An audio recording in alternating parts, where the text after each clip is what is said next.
Most data center power applications require three-phase power to deliver enough power density to support today's heavy workloads.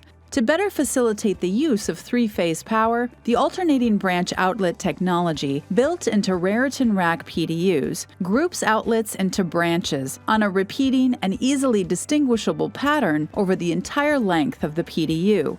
Alternating branch power notably simplifies load balancing and the power distributed from the PDU.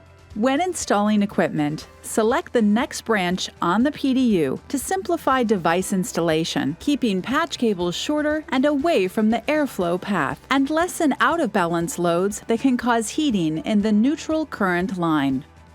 Certain custom Raritan PX4 three-phase models feature alternating power phases on a per-outlet basis rather than per branch.